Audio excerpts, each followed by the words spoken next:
Mes sœurs, mes frères, bienvenue en cette méditation sur les textes de ce lundi 31 juillet 2023, en cette 17e semaine du temps ordinaire. Faisons mémoire aujourd'hui de Saint Ignace de Loyola. Le royaume de Dieu est la présence vivante de Jésus-Christ.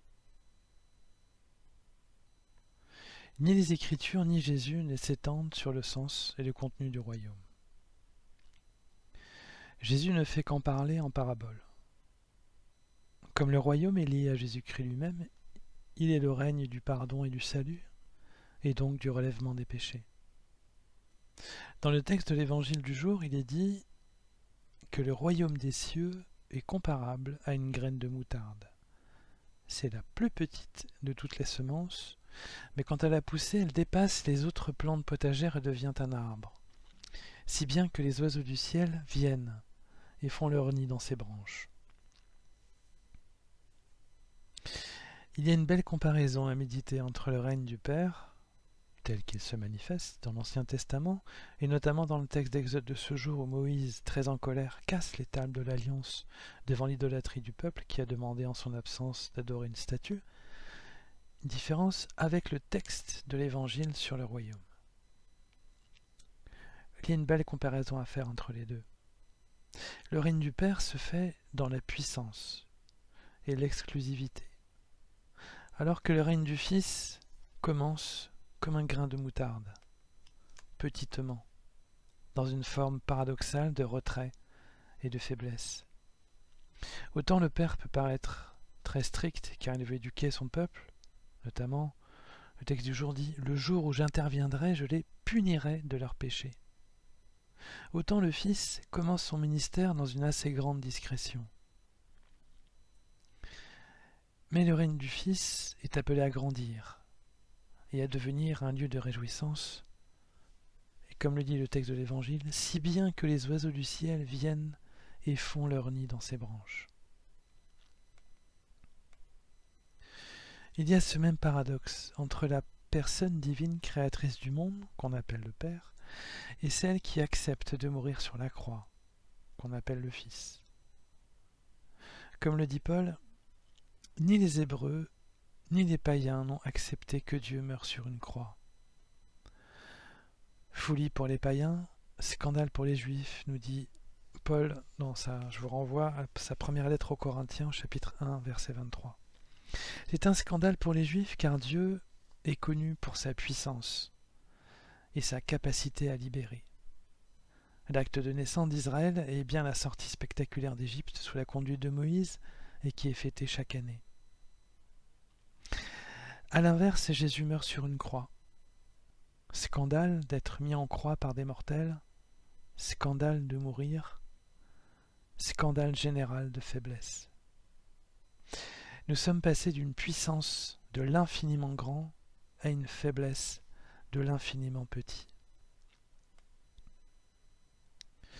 Le royaume présent du Dieu avec nous est le royaume de l'infiniment petit, celui de Jésus-Christ.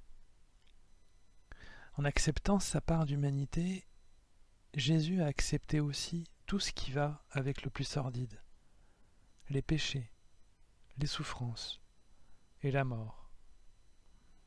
Il est ainsi une figure de l'humanité.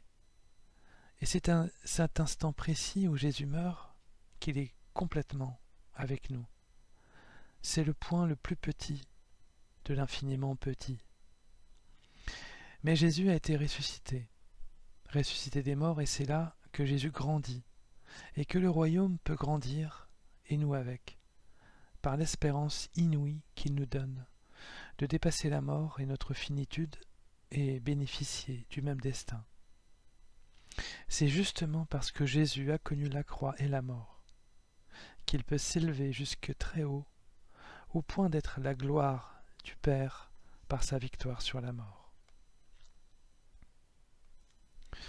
Le paradoxe de situation entre le Père et le Fils nous permet de mesurer par contraste la puissance à venir du royaume qui se déploie et qui ne peut que se déployer au regard de l'infinie petitesse de ses débuts. Et c'est cette acceptation de la croix et de la mort par l'amour qui nous fait comprendre l'infini de Dieu. C'est par l'abnégation, le sacrifice et le don total de lui-même que Jésus nous apprend à être à notre tour un bon fils et une bonne fille de Dieu. Nous avons dans notre cœur une puissance d'infini par l'amour de Dieu et des autres. Dieu a en effet accepté de laisser là sa puissance originelle, figure du Père, pour être cloué et mourir à la croix, figure du Fils, et montrer tout son amour infini.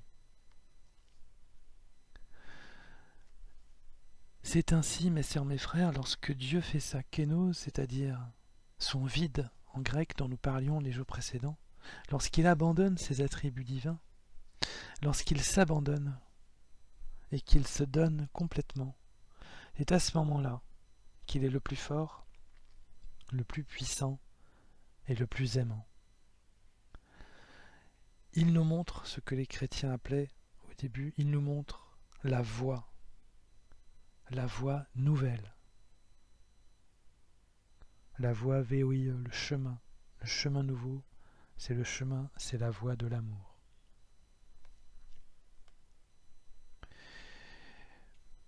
Mes sœurs, mes frères, c'est une remarque importante sur le fond. Notre vie est pareille à celle de Jésus-Christ. Nous avons nos souffrances, nos angoisses, nos maladies, nos deuils. Mais notre liberté fondamentale, et qui fait que notre foi est unique, vivante et vraie, c'est de savoir que Jésus a vécu la même vie que nous, et que nous sommes de même forme que lui.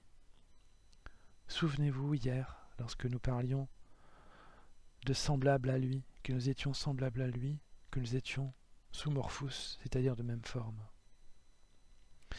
La constitution pastorale du Concile Vatican II, Gaudium et Spes, développe cette réalité concentrée chez l'apôtre Paul dans sa théologie de la croix, dans plusieurs de ses lettres, et qui est conforme aux premiers enseignements de fond de Jésus, qui sont concentrés dans les 2 premières béatitudes sur le manque et la souffrance.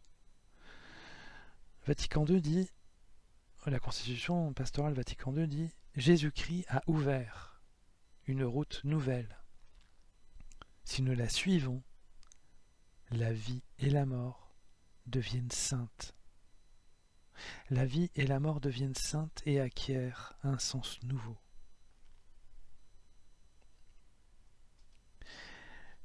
Jésus nous montre comment vivre. Il nous montre comment bien vivre et comment sanctifier notre vie.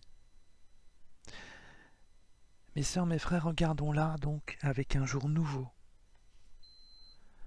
Notre vie dans nos malheurs sera joyeuse. Notre misère sera notre gloire. Et notre faiblesse sera toute puissante. C'est plus qu'un réconfort. C'est une transformation.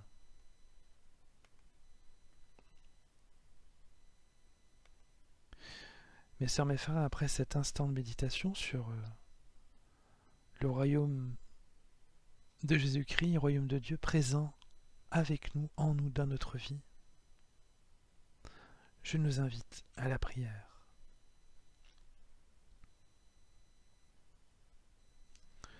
Ô Seigneur Jésus-Christ, tu t'es donné à nous sur la croix, tu as accepté de renoncer à ta puissance pour nous sauver et prendre notre misère. Par ton don infini et ton amour, tu as rencontré notre faiblesse pour la transformer et nous faire connaître la joie infinie, la joie d'être avec toi, avec le Père et le Saint-Esprit qui nous unit. Sois loué, sois exalté, sois aimé, Seigneur Jésus. Amen.